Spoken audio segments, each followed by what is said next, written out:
안녕하세요. 저는 스페인 라틴 아메리카 연구소의 김희순입니다.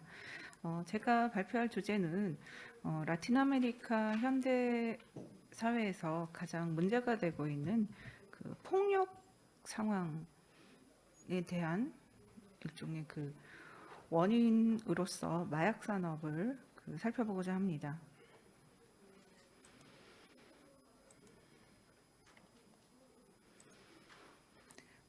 제가 그 마약 산업에 대해서 관심을 가지게 된 거는 라틴 아메리카를 제가 지리학자로서 답사를 가려고 하면 늘 뉴스나 이런 소식에서 들리는 게 매우 위험하다는 거였어요. 그래서 왜 위험할까라고 보면 굉장히 여러 지역에서 다양한 형태로 나타나는 그 마약과 관련된 범죄들, 물론 그 범죄의 양상은 조금씩 다르고 그 일어나는 지역은 지역에 따라서 이제 달라지지만 결국에 가서는 많은 문제점들이 결국 마약과 관련된 것이었습니다. 그래서 마약 때문에 위험하면 마약상이 소탕이 되면 좀 안 위험해지지 않을까라고 기다려봤더니 계속 위험한 거예요. 그래서 왜 그럴까라고 보니까 라틴 아메리카 사회가 다른 마약을 생산하는 지역과 조금 다른 점을 갖고 있다는 그런 특징을 발견하게 되었습니다. 그 특징은 뭐냐면요.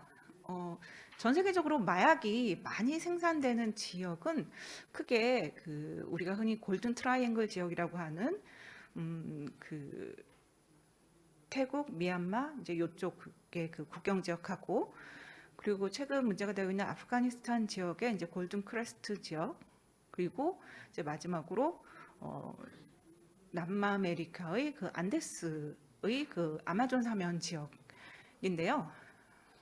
그 앞에 두 지역 같은 경우에는 굉장히 많은 약의 그 마약이 생산됨에도 불구하고 그렇게 사회 전체적인 어떤 그 불안이라던가 그 위험이 존재하지는 않죠.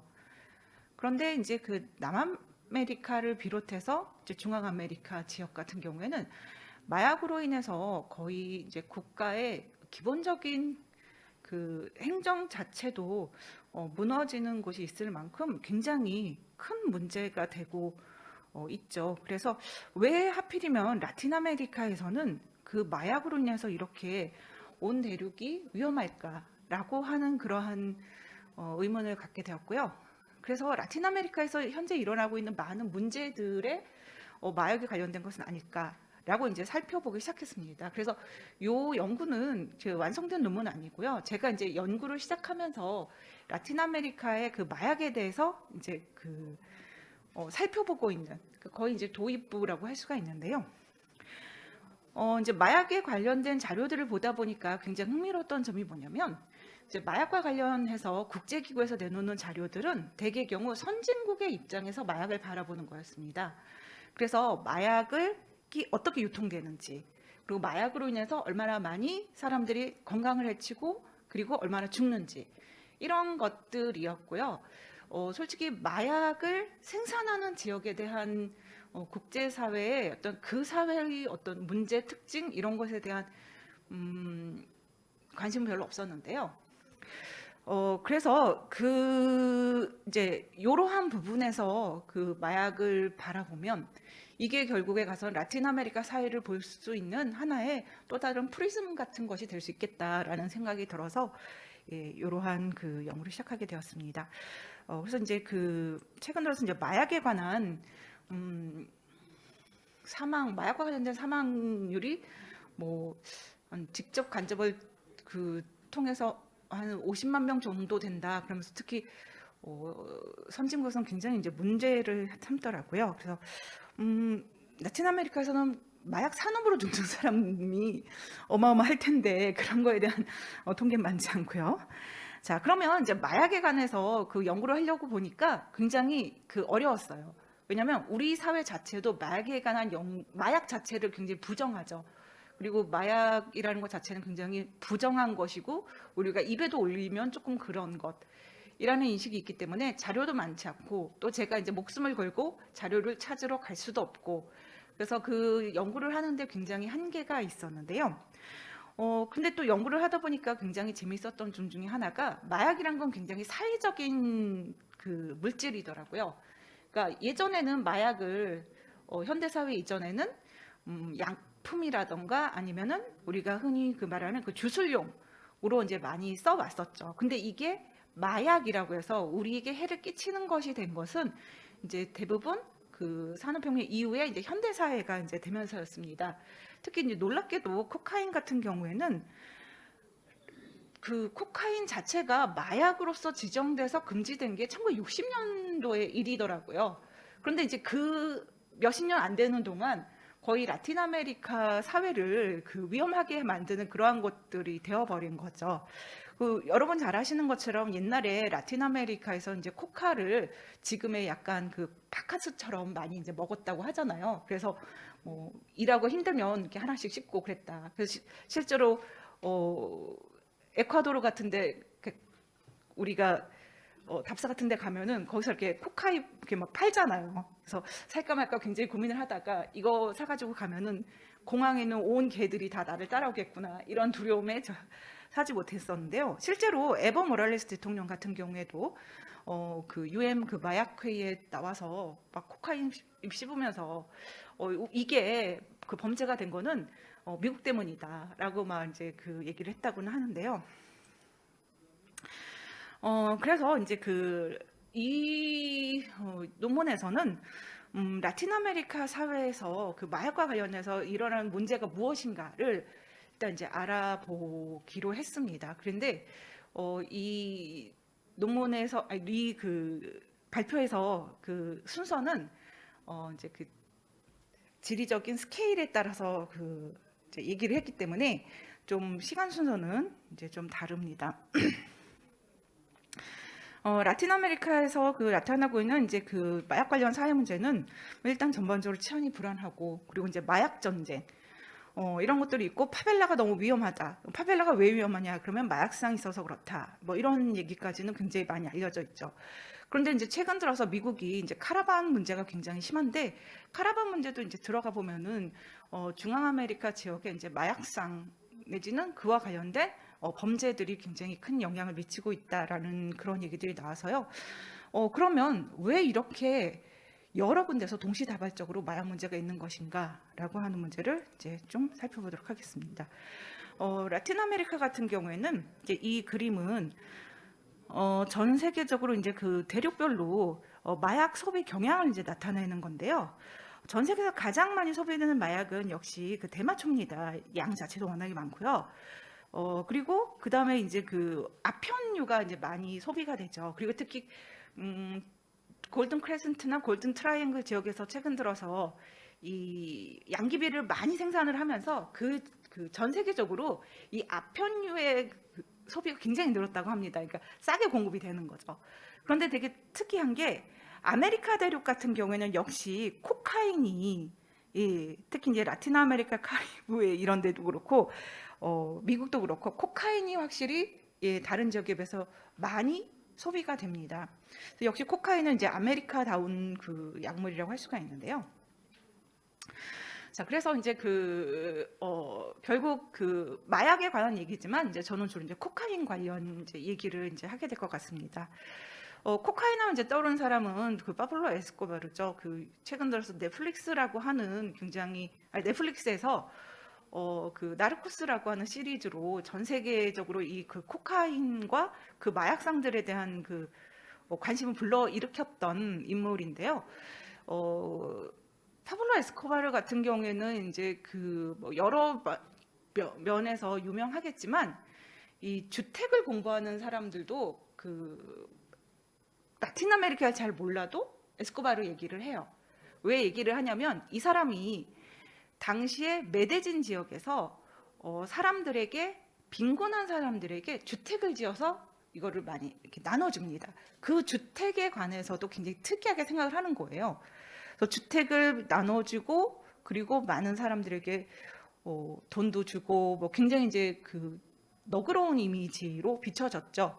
그리고 이제 그 당시에 콜롬비아 사회에서 그 엘리트 그 정치인들에 대항해서 어, 국회의원도 하고, 그리고 막 이제 그 마치 이제 기존의 엘리트 세력을 어, 그 그들에게 대항하는 그런 이미지, 이로써 상당히 이제 이미지가 이제 좋은 편이었죠. 그렇게 해서 이제 그 파블로 에스코바르가 물론 이제 그 마약의 그 수출 과정에서도 큰 역할을 했지만 결국에 가서는 그 사회에서 이제 미치는 영향력이 굉장히 컸는데요. 파블로 에스코바르는 이제 겉으로 볼 때는 굉장히 그 주택도 마련해주고 그런 것처럼 이제 빈곤층을 위하는 것 같았지만 결국 파블로 에스코바르로 인한 굉장히 극단적인 그 치안의 부재, 이런 것들은 콜롬비아에서 가장 경제적으로 취약한 계층들이 경제적인 행위를 하는데, 혹은 이제 한마디로 먹고 사는데 굉장히 큰 말하자면은 그 부정적인 영향을 미친 존재가 되는 거죠. 예, 그런 경향들은 이제 파벨라에서도 이제 나타납니다. 원래 파벨라 같은 경우에는 1980년대 이전까지는 물론 그 도시 빈곤 지역이었었죠. 도시 빈곤 지역이었지만 지금처럼 위험하진 않았다라고 하는 게 그 파벨라를 공부하는 사람들의 이제 공통된 의견인데, 그게 1980년대 중반 무슨 이유인지 모르겠지만 그 파벨라 지역에 있던 그 치안을 담당하는 기관들이 갑자기 빠지면서 거기에 마약 조직들이 들어왔고, 그 마약 조직들이 이제 콜롬비아에서 미국으로 직접 넘어가지 못하니까 결국 리우로 들어와서 거기서 다시 다른 지역으로 분배되는 이러한 과정을 거치게 됐다. 이제 그 과정에서 결국 파벨라가 선택이 됐고, 그게 굉장히 파벨라의 현재의 위험을 그 위험한 동네로 만드는 그 원인이 됐다라고 얘기를 하죠. 파벨라 같은 경우에는 마약으로 인해서 가장 피해를 본 그러한 지역이자, 또 어떻게 보면은 리우 시민들에게는 그 마약상들이 있어서 그들에게 피해를 주는 지역으로 인식되고 있는 그러한 곳들이죠. 그래서 파벨라 지역 같은 경우는 마약상이 들어오면서 일단 집값이 떨어졌고, 그리고 굉장히 위험해졌기 때문에 사람들이 일하러 가기도 힘들고 밥 벌어 먹고 살기도 힘들고, 또 하나 그 지역에서 굉장히 많은 일종의 그 교전이 일어나지, 그러니까 총격전이 일어나기 때문에 그로 인해서 그 무고하게 희생되는 주민들의 수가 너무나 많고, 그래서 이러한 것들이 결국에 가서는 파벨라 자체가 원래 불량주택 지구였지만 그 굉장히 예전에는 그 정부에서 해주지 않는 어떤 그 사회 기반 시설, 이런 것들을 주민들이 직접 나서서 하는 그러한 어떤 그 마을 자치 거버넌스가 굉장히 발달한 곳으로 이렇게 꼽는데, 그러한 것들 자체가 이 상황에서 거의 무너져 버린 거죠. 그렇게 되니까 파벨라라고 하는 것은 물론 비록 그 겉으로는 굉장히 빈곤하고 볼품없지만 그 도시로 넘어온 빈곤한 그 촌락민들이 스스로 자기네 마을을 만들고, 그리고 그것들을 양성화하는 굉장히 이제 이런 거를 그 도시학자들은 이제 셀프 헬프야말로 이런 것이다라고 얘기를 하는데, 스스로 자조하는 그런 마을을 만들어냈던 그런 공동체를 거의 이제 무너뜨린 거죠. 예, 무너뜨림과 동시에 또 이제 최근 들어서 이제 여기에 더해서 나타나는 문제는, 마약상들이 들어오니까 경찰들이 또 얘네를 잡으러 오고, 그래서 둘이 교전이 일어나고, 이런 상황에서 다시 이 주민들을 보호해주겠다고 하는 또 민병대 세력이 나타났다는 거예요. 이 사람들은 되게 그 예전 경찰들이었던 사람들인데, 이 사람들이 우리가 이제 너네 마약으로 법상으로부터 보여줄게. 그럼 여기서 교전 안 일어날 거야. 그러면서 오히려 이 파벨라 주민들한테 일종의 이제 세금을 걷는 거죠. 그렇게 되면서 이 파벨라 주민들은 안 그래도 먹고 살기 힘들어졌는데 민병대한테 세금까지 내야 되는 그런 상황이 되면서, 굉장히 빠르게 파벨라가 몇십 년 동안 그 건설해 왔던 일종의 가난하지만 그 굉장히 자치적인 그러한 마을 자체가 경제적으로나 사회적으로 붕괴되었다. 그래서 결국 마약이라는 거는 직접적으로 그 사람들을 뭐 고용하고 범죄자로 만들고 이런 것도 있지만 라틴 아메리카 전반에 걸쳐 있는 많은 이런 그 빈곤한 지구들, 특히 도시에서의 그 부양주택 지구의 그 거버넌스와 그리고 그 경제적 기반을 무너뜨리고 있다, 이렇게 볼 수가 있습니다. 그럼 이제 여기서 이제 반드시 그러니까 이런 거를 하다 보면 이제 나오는 문제 중에 하나가 바로 이제 그러면 왜 라틴 아메리카에는 부양주택 지구가 많은가인데, 이제 이 부분이 이제 도시를 공부하는 사람으로서 이제 가장 관심이 있는 부분이기도 합니다. 도시를 이제 공부하는 사람들은 특히 라틴 아메리카 도시를 어떤 식으로 보냐면, 이제 라틴 아메리카 도시에 부양주택 지구가 많은 것은 단순히 사람들이 농촌에서 이주해 와서가 아니다. 농촌에서 사람들이 이주해서 도시가 커지는 거는 라틴 아메리카에서만 일어나는 일은 아니에요. 그거는 모든 세계에서 다 일어났고, 그거는 유럽에서도 그렇고 미국에서도 그렇고 우리나라에서도 그랬습니다. 그런데 왜 이렇게 라틴 아메리카에는 불량주택 지구가 많은가에 대해서 1970년대부터 많은 지리학자들과 도시학자들이 의문을 가졌었거든요. 그런 거에 대해서 이제 계속 공부를 하다가 이제 나온 결론 중에 하나가, 결국 이게 라틴 아메리카 사회가 가진 구조적인 문제인 엘리트이즘이 이 라틴 아메리카의 그 공간에 투영된 거다. 그 엘리트이즘이라는 건 결국 자기네가, 그러니까 소수의 엘리트들이 정권을 잡고 그리고 행정력도 장악하고, 그런데 이들은 라틴 아메리카의 그 도시라고 하는 이제 도시사에서 보면 라틴 아메리카 도시들은 원래부터 물론 이제 도시란 것 자체는 원래 그 엘리트들의 공간이에요. 모든 그 나라나 그 모든 그 시대에 있어서.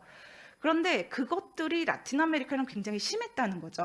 그래서 왜 그런가라고 하면은 식민 시대 때 이미 그 스페인이 라틴 아메리카를 지배할 때 그 굉장히 중요한 지배 수단으로서 이 도시를 일종의 그 지배 수단으로 삼았고, 거기에 지배 계층이 있었고, 그리고 그 사람들이 독립 이후에 도시 근대 사회를 구성하는 과정에서 특히 이제 유럽에 굉장히 경도된 성향을 보였고, 당시 유럽에서 유행했던 또 오스망의 파리 대계기라든가 이런 것에 영향을 받아서 굉장히 유럽적인 도시를 만들면서 우리는 제2의 유럽이야라고 하는 이러한 어떤 그 엘리트들끼리의 그런 좌우도치가 있었는데, 거기에 20세기 들어서 많은 이촌 향도민들이 들어오기 시작하고, 브라질 같은 경우에는 심지어 이제 노예들이 들어오기 시작하고, 이러면서 이거에 대해서 많은 엘리트들은 아니 왜 우리의 아름다운 이 도시 제2의 파리에 이 시커먼 애들이 들어와서 이런 아주 지저분하고 이런 것들을 만드느냐, 이런 게 있었다는 거죠. 그리고 또 하나 이야기를 하는 것 중에 하나가 서구 사회가 가진 빈곤층에 대한 어떤 편견입니다. 서구 사회는 특히 이제 런던 같은 경우에도 1970년대 중반에 산업혁명을 하면서 그때 이미 공장이 들어오면 그 주변 지역에 빈곤층을 위한 집이 들어올 수밖에 없거든요. 왜냐하면 이제 공장에 노동자들이 있어야 되는데, 옛날엔 버스도 없고 지하철도 없으니까 이 사람들이 바로 옆에 사는 거예요. 그러니까 예전에는 엘리트들이 살았던 템즈 강변에 막 노동자들이 우글우글 사는 거예요. 그렇게 되면서 유럽 같은 경우에는 특히 이제 영국을 시작으로 부자들, 엘리트들이 밖으로 빠져나가는 그러한 어떤 운동들이 굉장히 빠르게 일어납니다. 그러면서 도시 안에 형성되어 있는 빈곤지구에 대해서 이 사람들이 노동자들이어서 이렇다가 아니라 얘네가 게을러서 가난해, 얘네는 도덕적으로 부정해서 가난해, 이러한 게 있는데, 그게 실제로 미국에서도 20세기 초반에 빈곤한 계층에 대해서 그러한 시각을 가진 게 되게 강하게 나타나요. 그래서 이러한 엘리트들의 도시 빈민에 대한 부정적인 전반적인 생각, 너무 빨리 하도록 하겠습니다. 그런 것도 이제 있고요. 그리고 이제 또 하나 이제 마지막으로 얘기할 수 있는 부분은 이 사람들이 그 왔을 때 이제 그 라틴 아메리카 같은 경우에는 이촌향도 현상을 해서 이 사람들이 왔을 때 일단 도시가 이 사람들을 받아들일 만한 능력이 없었던 거죠. 왜냐하면 산업혁명이 일어나지 않았기 때문에. 그러한 과정에서 결국 라틴 아메리카의 많은 도시들에서 빈민지구가 우후죽순격으로 나타나게 됐다라고 얘기를 하는데요. 그러한 것들이 결국에 가서는 라틴 아메리카가 많은 그 불량주택 지구에 이러한 그 마약상들이 들어올 수 있게 된 한 그 일종의 이제 바탕을 마련해줬다라고 이야기를 하죠. 그런데 한 줄 한 거예요 지금. 이제 여기 이제 또 하나 굉장히 중요한 논리가 이제 있게 됩니다. 라틴 아메리카 같은 경우는 여러분도 이제 치아파스 농민 봉기도 그렇고 많은 그 농촌 지역에서 이제 봉기가 일어나는 경우들이 많은데 그 주재진 세력을 이야기를 할 때 농민들도 있지만, 그러니까 그 원주민들도 있지만 1960년대 외부에서 들어온 그 외부 세력이라는 얘기도 많이 나오거든요. 그럼 그 외부 세력이 어디서 왔느냐라고 이야기를 할 때 1950년대, 60년대, 특히 60년대 있었던 라틴 아메리카의 열대우림 개발 계획이 굉장히 큰 문제라는 거예요. 근데 이제 제가 하는 이러한 데서 굉장히 주목하는 부분은 이 열대우림 계획에 관한 부분입니다. 열대우림 계획이란 거는 뭐냐면 아까 말씀드렸던 라틴 아메리카 이제 도시에 관한 문제에 대한 그 엘리트들의 거부감이 있었던 시기에 미국이 개입을 하는 거죠. 미국은 원래 1950년대, 60년대 사회 전체적으로 메카시즘 열풍이 굉장히 불잖아요. 그 상황에서 미국이 1959년도에 쿠바 혁명을 보고 나서 라틴 아메리카에서도 제2의 쿠바 혁명이 일어날 수 있다라는 두려움을 갖게 되고, 특히 그게 어디서 일어날까라고 생각을 해보니까 결국 그게 도시의 빈민지구라는 생각을 하게 된 거죠. 그래서 라틴 아메리카의 엘리트들과 미국의 위정자들은 이제 같은 생각을 하는 거죠. 얘네가 도시에 오면 안 되겠다.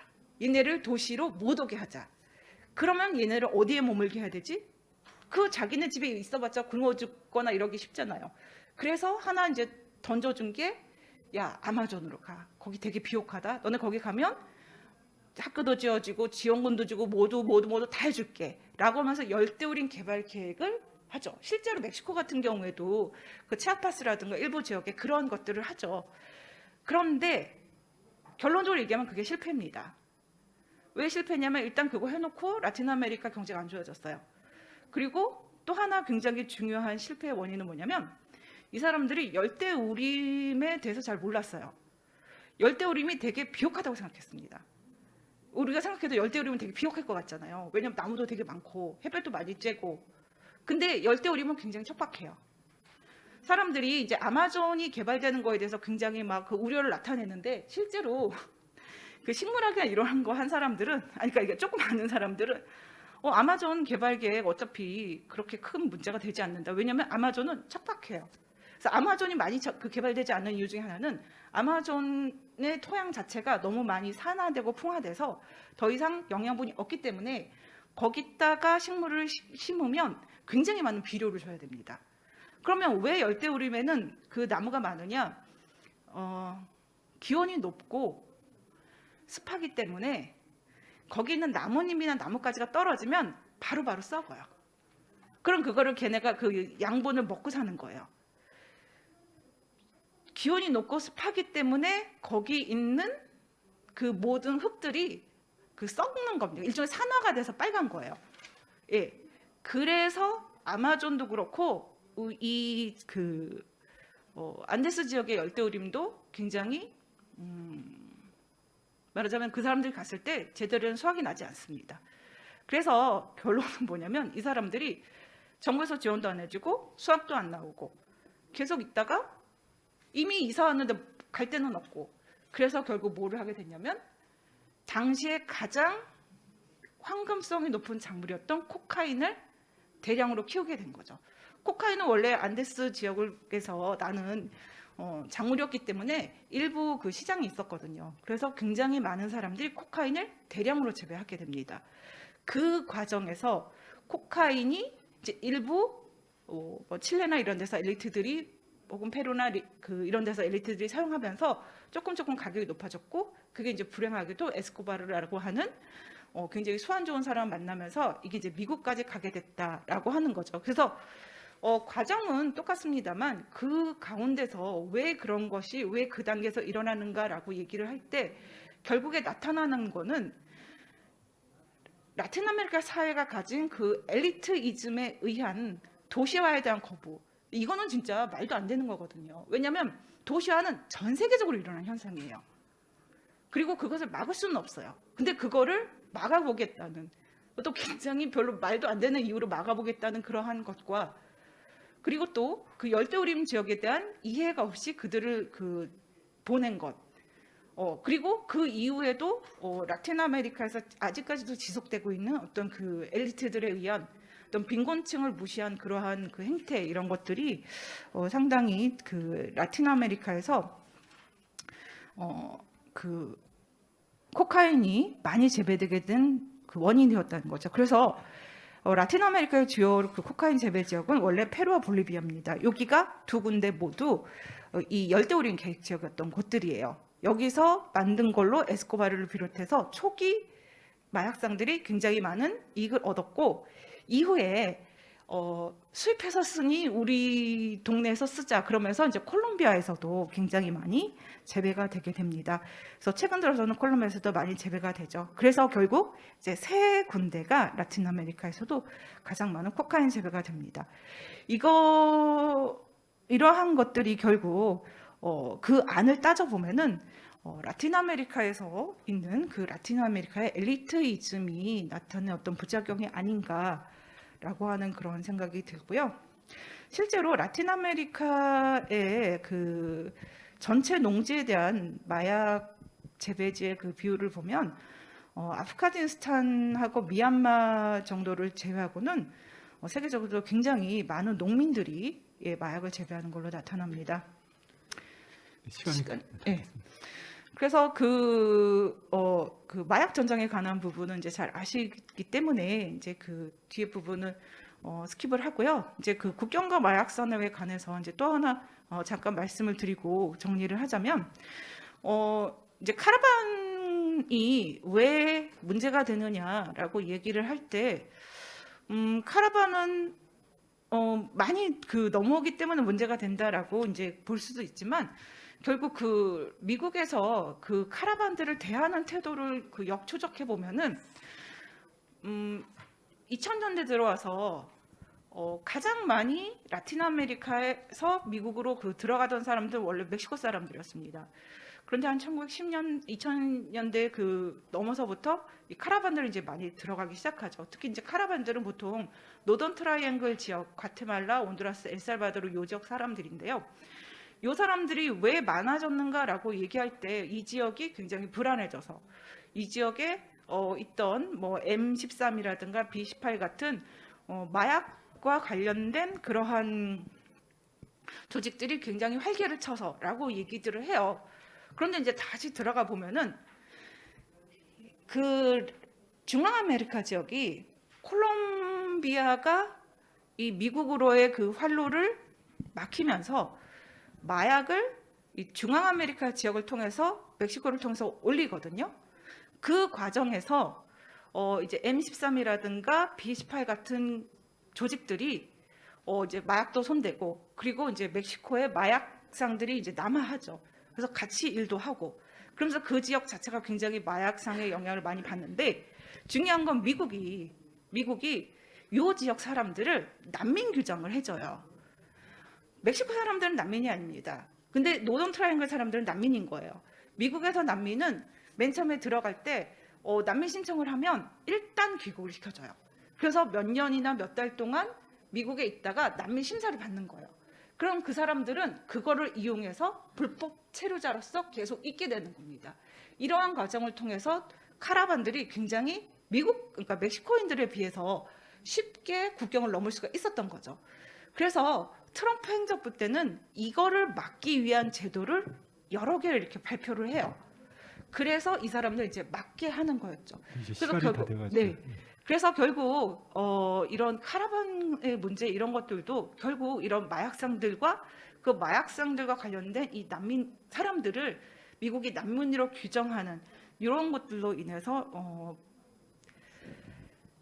벌어지고 있는 일이다라고 하는 겁니다. 이제 물론 이와 관련된 이런 부분에 대한 심층적인 연구가 더 필요하겠지만 결국 라틴 아메리카에서의 그 마약의 그 문제는 미국을 비롯해서 이 아메리카 전체에 있어서 굉장히 여러 가지 방면에서 문제를 일으키고, 그러면 왜 이런 것들이 일어나는가에 대한 어떤 그 원인을 찾을 때는 결국 이런 구조적인 문제에서부터 찾아야 이 마약 문제가 해결되지 않을까, 이러한 그 결론을 내리게 됩니다. 네, 뒤에 부분은 잘 아시는 마약과 관련된 전쟁 부분이기 때문에 스킵하도록 하겠습니다. 네, 그러면 발표를 마치도록 하겠습니다. 감사합니다.